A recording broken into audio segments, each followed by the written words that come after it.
a mess. Hello my friends, and welcome back to another video. I am so excited to share with you this coastal decor that I'm making from a thrifted find and some scrap wood, as well as my sea glass fail. Well, it is Create Day, so let's get started. I had a piece of scrap wood that I cut into 4 pieces.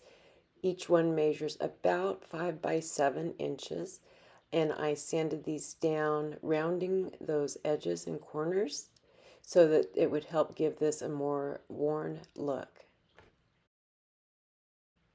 I'm trying out this milk paint stain for the first time. It's called Sherwood Brown, and it doesn't come with like a little measuring cup of any sort, so I just got out this one scoop that I had and marked approximately how much of the powder I put in, and then I'm adding 3 parts water to that to make a stain. You want to get this mixed in really well, and periodically while using it you want to keep re-stirring it because it does settle down at the bottom. I'm just going to brush this on like you would a watered down paint, and then wipe it back to remove any excess. And for the top and bottom pieces of my faux box that I'm making, I'm covering the entire front or back of this with the stain because those will be visible. And on the center pieces, I just have to do around the edges. When that was dry, I used my Select Seal matte sealer to seal in that stain, because then I'm going to be applying some milk paint on top of it. I have some sample colors here that I'm going to be trying out today. And with the milk paint, you do want to mix equal parts powder to water. I did not go by all the rules. I didn't have an accurate measurement, so I just kind of eyeballed it. And I also didn't let this sit for the full 10 minutes that you're supposed to. And so what happens is you get some of that powder the water doesn't get in there and incorporate all the pigments, which it was fine for what I'm doing today. But if you're going to do a significant piece, like especially if you're working with furniture, you do want to allow it to sit the full 10 minutes before you use it. So what I did was take my little heat tool and dry it to assist in getting some nice crackles in the finish. Then I did a second coat and repeated the process with the heat gun. The next piece I'm going to paint in the color called Creamy, and we're going just around the edges, and I will be drying that with the heat gun as well.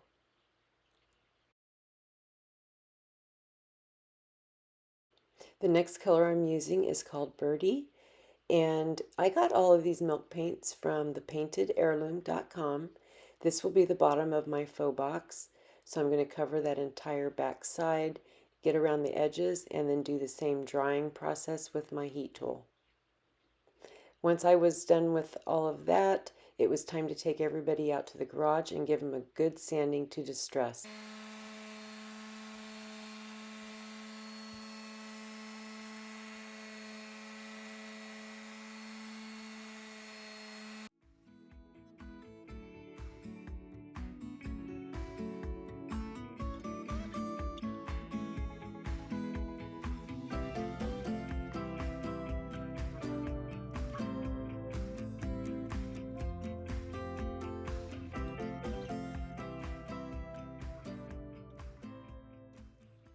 So now it's time to glue these all together. I'm using my Type Bond wood glue.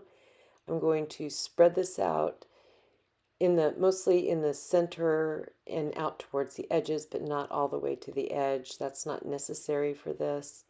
Just going to line this up. I think with this one I realize I need a little bit more glue.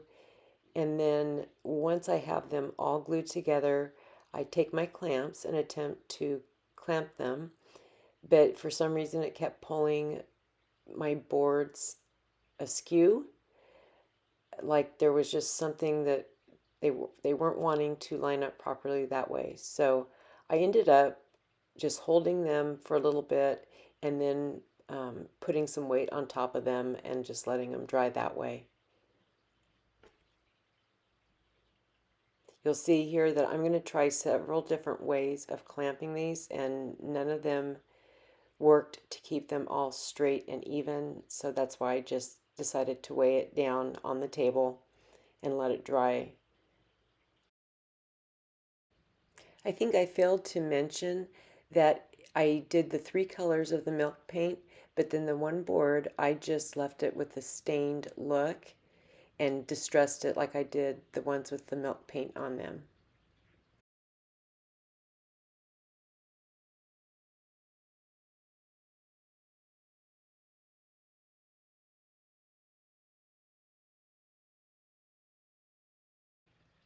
I'm using this molding.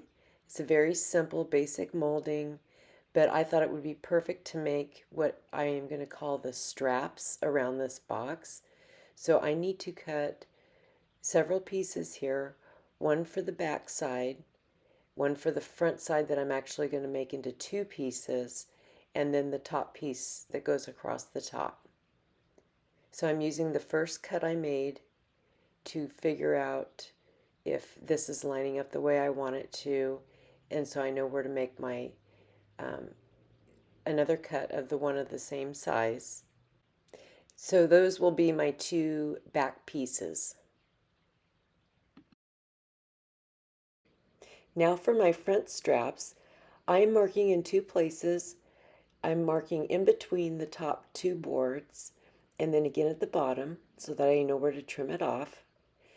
And the reason I'm doing that is because I want the top section to look like it has a latch on it, so that this, because like I said, it's like a faux box, so I want it to look like a box that would actually open. So that's why I wanted to leave a little bit of a gap between those 2 pieces on the front. Now I'm lining up my top piece to mark it and cut that. I'll do that for both sides. Now I'm going to ding up all these little pieces. This is like nice perfect wood, so I'm just using a screwdriver to make some scratches and some dents so that when I put my stain over it, it will grab into those and make it look a little more rustic. So I'm just going to finish sanding these down around the edges and make sure everything's nice and smooth. And then I'm applying more of that Sherwood brown milk paint stain. And you'll notice I did not glove up for that this time because I realized that this is water soluble and it just washes right off your hands. So it's no big deal. You don't need gloves. I'm also applying this into those little grooves where all the boards come together. Next, I used my finger sander to distress my little faux straps. And then I'm going to seal the entire box and these little straps with my DuraClear matte sealer.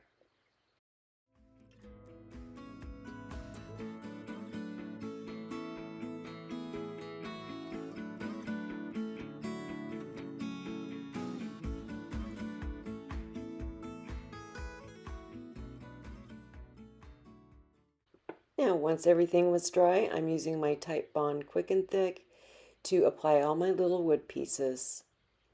I'm going to do the little small piece at the top first. I'm using a ruler just to make sure I get it approximately all centered so that everything will line up correctly. And then to make sure it's in the right position, I add that little top piece just as a little marker for where that piece needs to be on the front. Wipe off any excess glue and just hold it for a few minutes until it is set up enough that I can go on to the next piece. I do the same thing on the other side, and then I can add my little bottom pieces. Once those are secure, I do the top straps and then the back straps.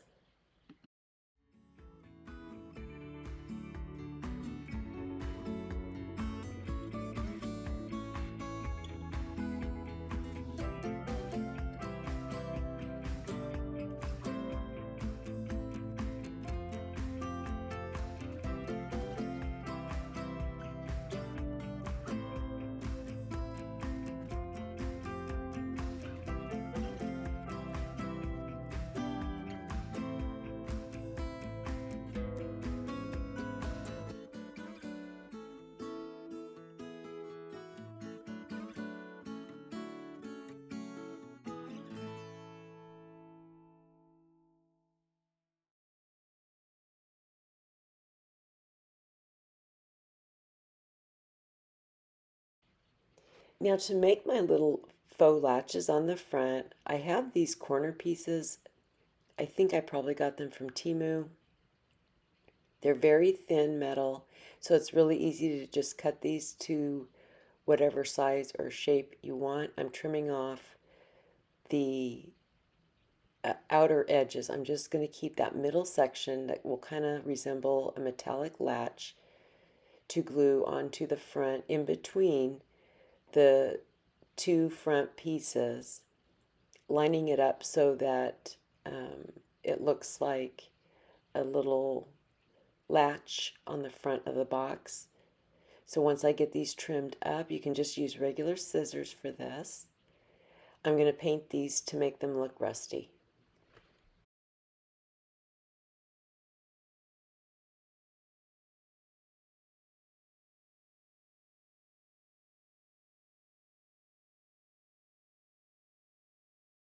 So since these were so slick and shiny, I felt like my best bet was going to be a coat of spray paint to start. So I'm just taking some painter's tape, folding under the ends, leaving the sticky side up so that I can place these on there and spray them with my spray paint without it blowing all over the place. I used Satin Espresso for that base coat, and now I'm just taking my acrylic craft paints. I have a couple of orangey reddish colors and a yellow or a gold. And I'm just going to dab these on, kind of blending them together. There's really, it's kind of hard to explain, but as you can see, I paint on there and then I kind of dab off excess just until I get enough on there to give it kind of a rusty look. And then the final step is to use this color called Patina. I brush it on and then I squirt it with my mister and let a lot of that run off. And it ends up giving a really nice effect. You can pat off the extra, and just work with it until it looks how you want it to look. Then I brushed on with my finger just a little bit of the Spanish copper rub and buff. So now I'm going to paint my clamshell. This was done with resin, my amazing casting resin that cures in 10 minutes. I poured the IOD Seashell molds. I poured a bunch of those in advance.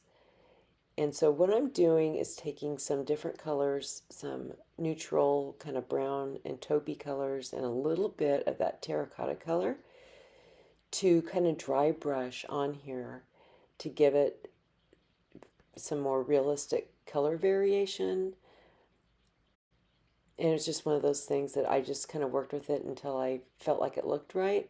I wanted a little bit of that terracotta showing, but not like too bright. I wanted it to be coming from underneath and more muted. So I just worked with it, put that on, and went back over it with some of the gold, some of the kind of a nutmeg color or cinnamon maybe, and just kept painting with it with a dry brush until I was happy with it. And then I highlighted it with, actually, well, this is linen that I'm going in and kind of doing an overall dry brush just to mute down all those colors first. And then I highlight it with just the plain white acrylic paint. And that's very much a dry brush, just catching all those ridges.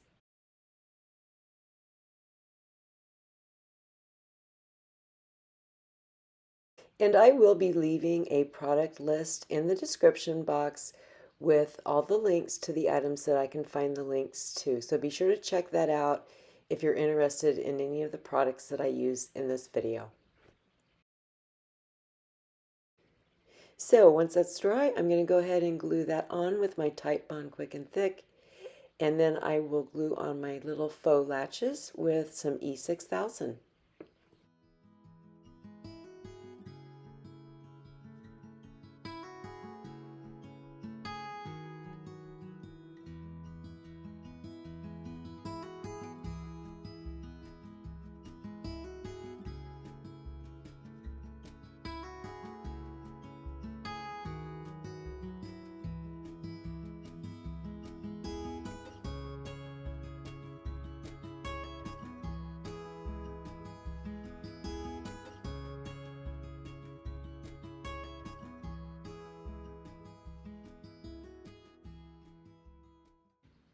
So now I wanted to make a rope handle to put on the top.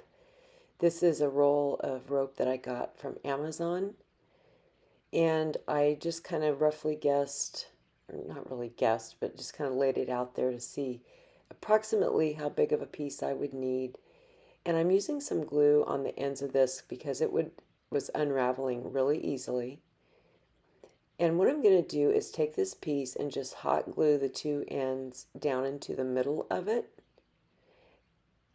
trying to get it to the right size that fits in between those two top straps.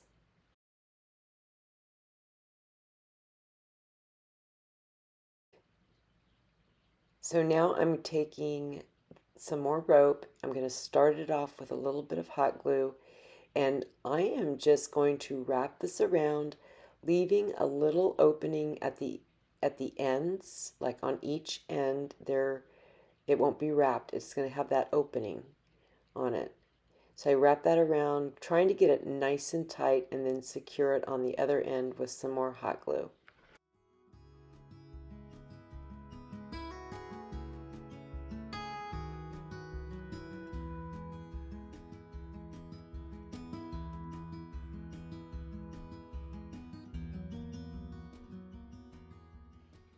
I burn off all the little stray hairs with my lighter, and then I'm going to glue this onto the top of the box with the Titebond Quick and Thick.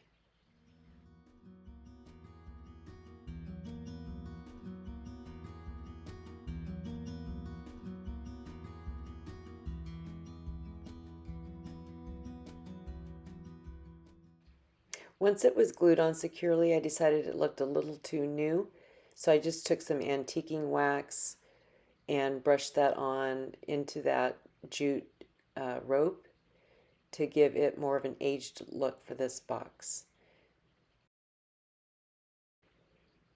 And at this point I thought I was done, but then I realized that I didn't like having that rope on there without something that it was anchored to. So I got these two little buttons out of my stash and painted them with the same rust technique as I did on the little front latches. And then I secured them in those little holes of the rope with some hot glue, so it would look like the rope was attached, with some kind of a bolt or something that was on the box. The last step was to seal those with some of that matte varnish, the same one I used on the box. And here's how this turned out. Let me know what you think.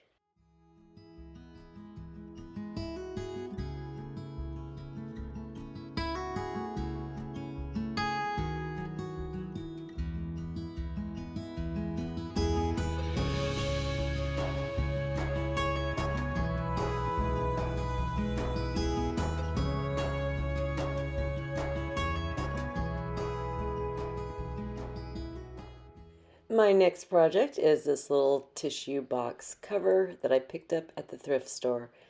I gave it a good cleaning and then spray painted it with a coat of my Rust-Oleum white primer.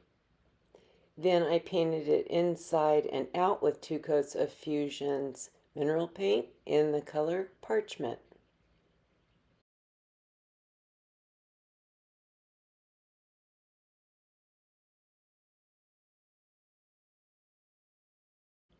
This is some decoupage rice paper that I got from the Decoupage Queen. I'm going to be tearing out different graphics from these 2 sheets and putting them on with some Mod Podge. So I am using some water with a paintbrush to go around and cut out the areas that I want to use. I like having the nice, more natural torn edge when I decoupage.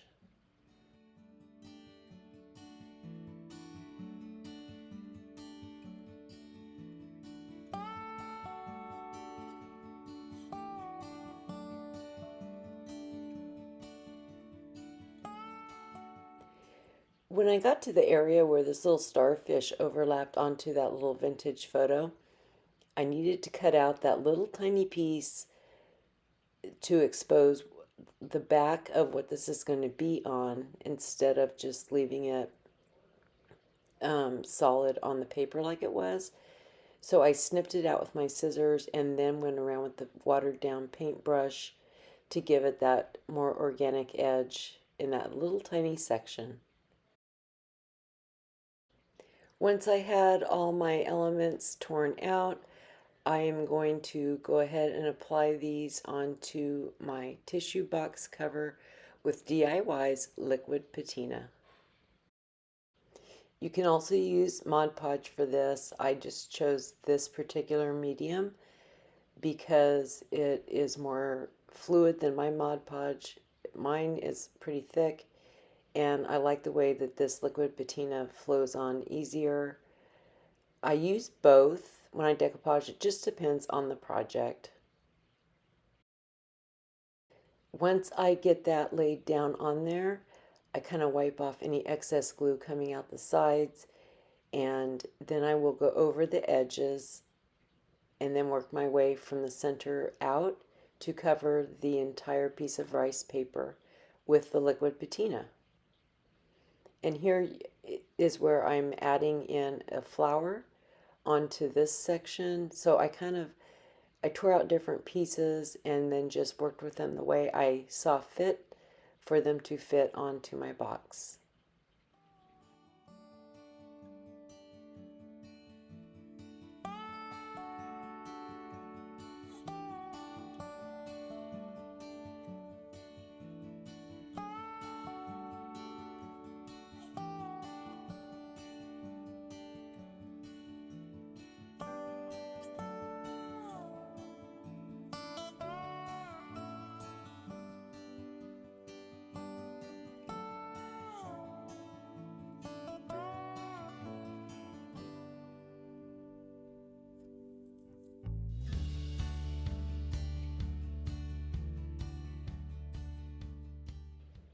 So now here's where I'm mixing up that amazing casting resin.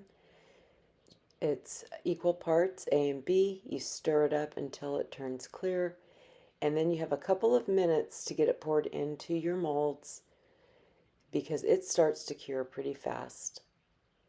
All of these are going to get a coat of Fusion mineral paint in the color Chateau as a base color. I'm using this brown paint, mixing it with a little bit of water, and I'm basically doing a wash over all of these.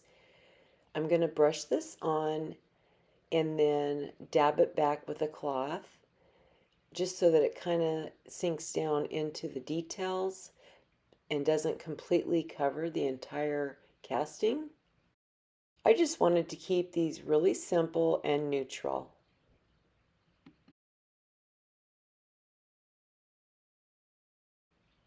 So now I'm going to start with the color called Royal Navy to hand paint a water effect on the bottom of the box. And there's no pattern for this or anything like that. I'm just going to kind of do it in some curves along the bottom just to resemble ocean water. And I will be blending a couple of colors together. This isn't technical or difficult. I'm not a artist of that kind of nature. So you just have fun and make the best of it and know that it's not going to have that professional quality to it, but it makes it more fun and just, I don't know. I think even if, those of us that aren't professional artists, I think it really adds to the project. So now I'm going in with this more kind of aqua color, going over the top of that blue. And then I decide to add a little bit of water so I can get some more blending effect because I do want almost like an ombre effect where that color I'm putting on top blends into the original color. I just think that looks better. So I just keep kind of working with it, adding water and blending it until it looks the way that I like it. This is definitely one of those areas where I have to kind of step out of the comfort zone because this is not my area of expertise. But if we don't try it, we'll never learn, we'll never grow. So sometimes you just got to go for it.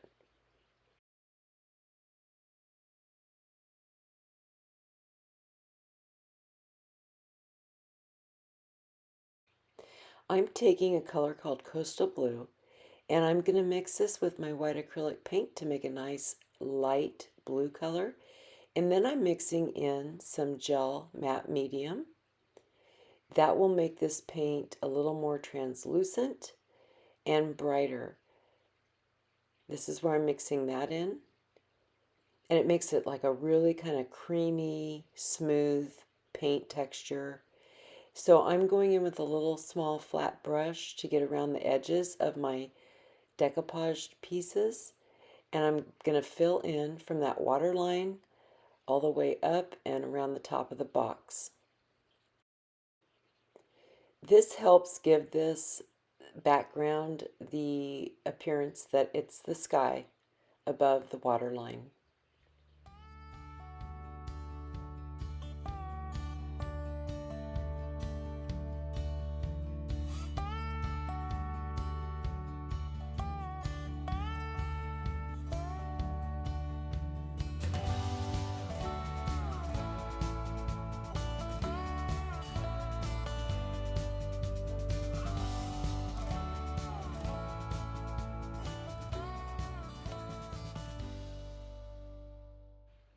When that was dry, I wanted to add a second coat and eliminate brush strokes, so I'm just using a moistened sea sponge to apply that second coat of that same coastal blue mixture.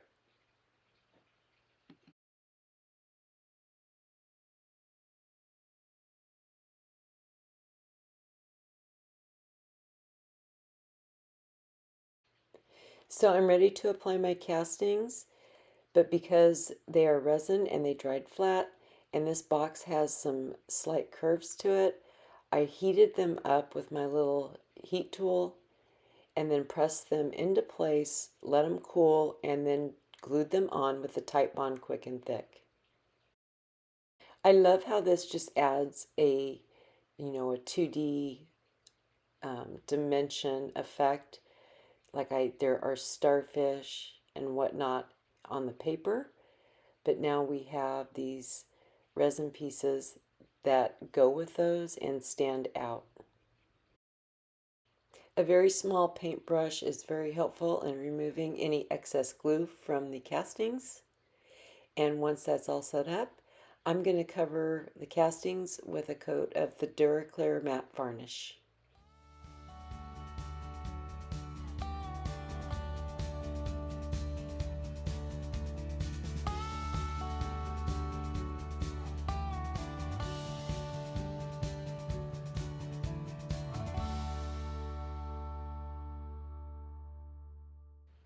Next, I'm taking that same matte gel medium and mixing it with my white acrylic paint.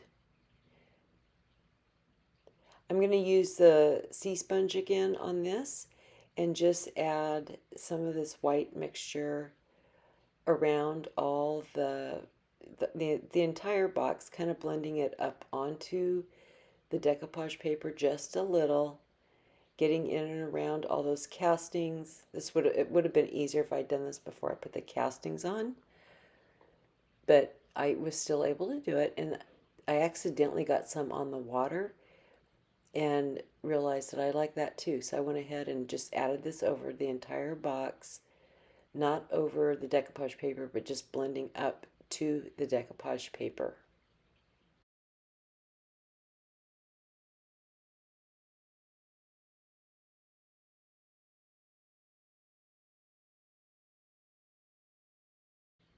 I did a couple of coats of the Royal Navy on the bottom of the box just to finish that off nice and neatly. When that was dry, I covered the entire box with another coat of the Duraclear matte varnish. And that's it for this one. Here's how it turned out.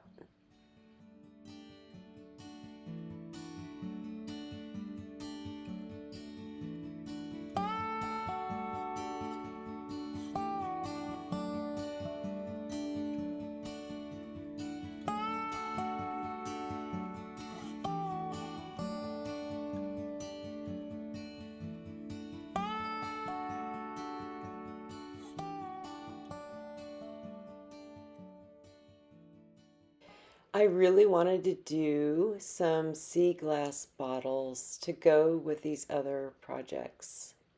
So I have some thrifted bottles here. I went ahead and got them all cleaned up. Um, but you know, with the skinny neck on the bottle, you can't get down in there with an alcohol wipe. So I ran into all kinds of problems here.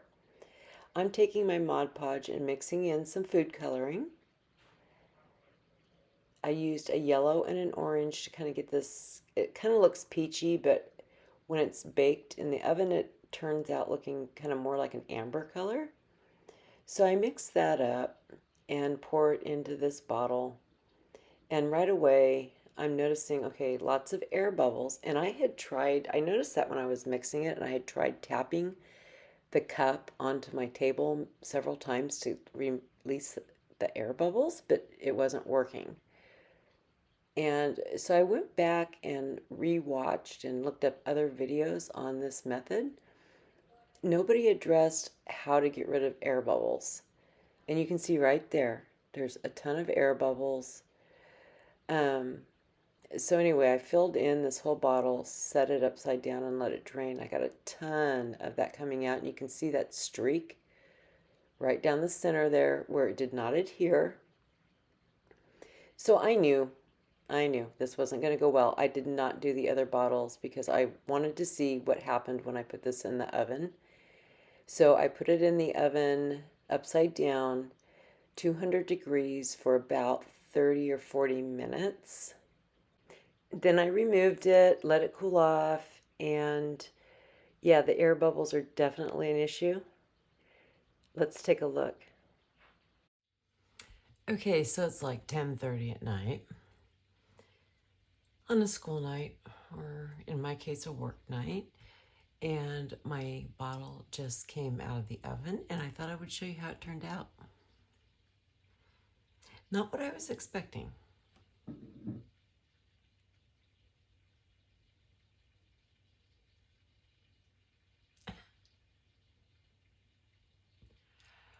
What a mess. It fell over several times, so I just quit picking it up because I wasn't, I had it inverted like this on the tray. So I finally just left it.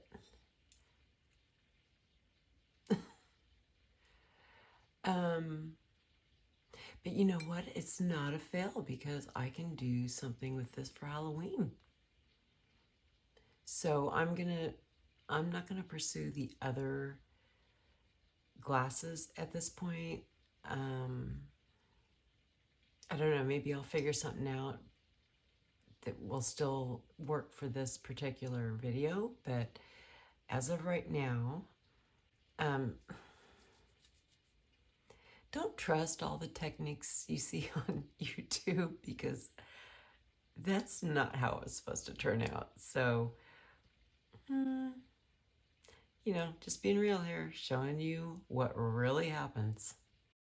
So my summary of this is this technique, when it works properly, is quite beautiful. I'm not giving up on it. But I think my biggest problem was not being able to clean inside of that bottle as well as I could with an open jar where you could use rubbing alcohol. So after looking at everything I could on this particular subject, the only thing that wasn't addressed was the air bubbles, and that's the one thing I'd like to know how to resolve that problem. So I will be trying this again with some more basic jars instead of these bottles, and I'll let you know how they turn out. Now on to the next project. I've got this piece of scrapbook paper and a piece of scrap wood that I have cut to size and sanded down. I'm just going to trace around that scrapbook paper so I know where to cut it. I'm using my little paper cutter for this. You can also just cut this out with scissors. And I'm purposely making this just a little bit bigger than the piece of scrap wood, so I have a little bit hanging off the edges that I can sand down after I decoupage this onto my scrap wood. I put a pretty liberal coat of Mod Podge on here, put my paper into place, smooth it out, and then I start with a scraper to help smooth out any bubbles or wrinkles, which there weren't really a lot, but I just wanted good adhesion. And then I switched to my brayer to make sure it was nice and flat and smooth.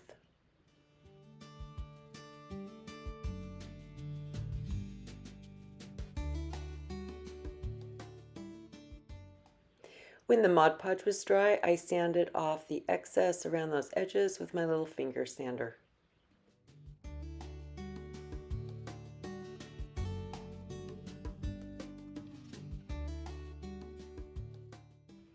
I then lightly sanded the top of this as well, just to rough it up a little bit and take some of the sheen of the scrapbook paper off. Now I'm taking my burnt umber acrylic paint, watering it down, and I'm going to use this like a stain around the outer edges of the scrap wood. I'm also going to slightly brush that up onto the edges of the scrapbook paper, just to bring that rustic look up over the top.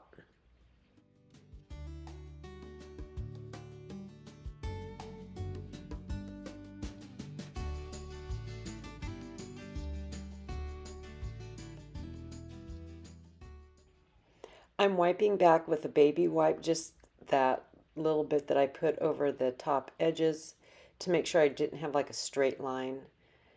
And now I'm painting this same mixture onto the back. Then I went ahead and sealed the entire piece of scrapbook paper and around those edges with my Mod Podge.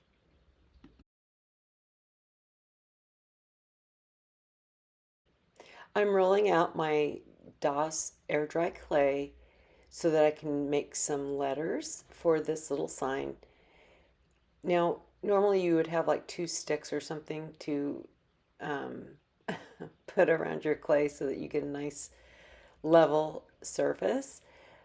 I couldn't find any that would work, so I just grabbed these straws and they were flexible, so it wasn't a perfect thing, but it worked pretty well actually. And I just turned it around and then smoothed out any areas that were kind of still thick. I have these little cookie cutters in the alphabet that I got from Amazon, and I'm going to start just punching out my letters using a popsicle stick to get them out of the cookie cutter. And it does leave a little small indentation where you do that, but I can just use my finger dipped in water to help smooth that out. And I don't want these to be real pristine anyway, so I don't mind a little gouge here and there. The only thing I really want to make sure I do is clean up the edges so that the edges are nice and smooth.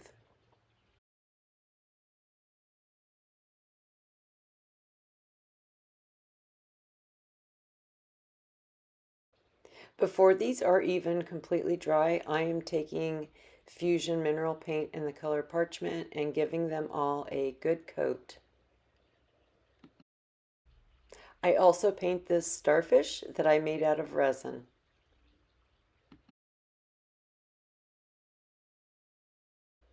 Now that the back of my board is dry, I'm going to give it a coat of my DuraClear matte varnish.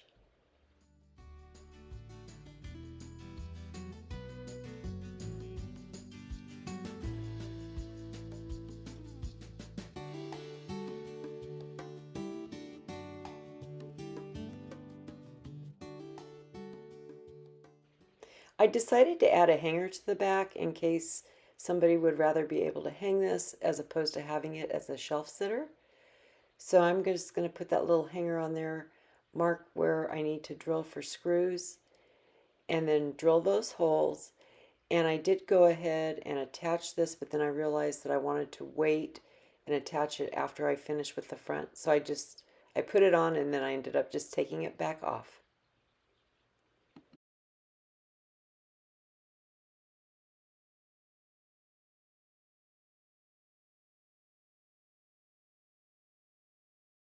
So now it's time to glue on my starfish and my letters. I'm using my Titebond Quick and Thick to do this. Just going to position it use my ruler to make sure it's somewhat centered, and then press it down and hold it for a few minutes until it sets up. I'm going to do the same thing with my letters. I'm starting at the end of the word stay and then working towards the middle. I want the two words to line up in the same spot at the end of the board, so that's why I'm working backwards.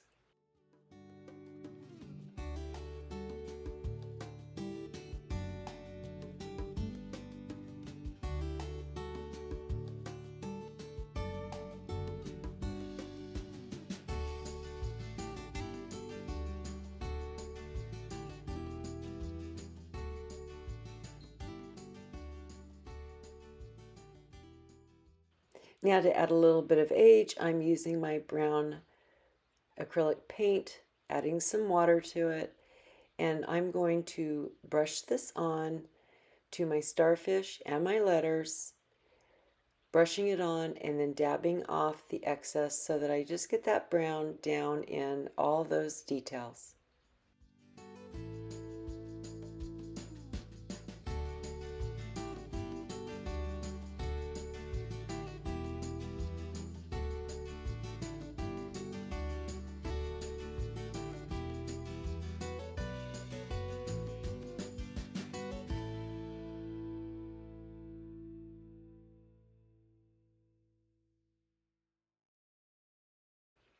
When that was dry, I took my white acrylic paint and did a dry brush technique across my starfish casting and my letters.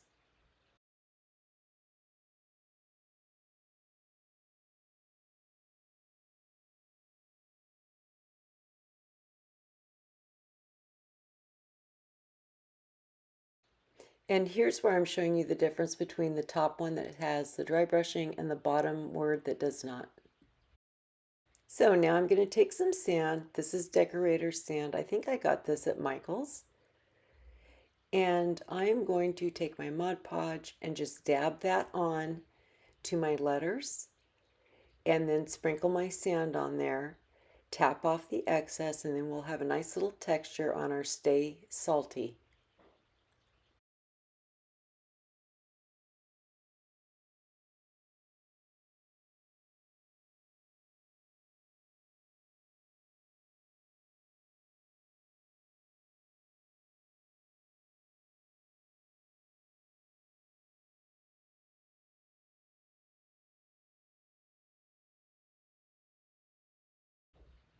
I'm using a dry, stiff brush to make sure I get all those little pieces of sand out of all the little crevices.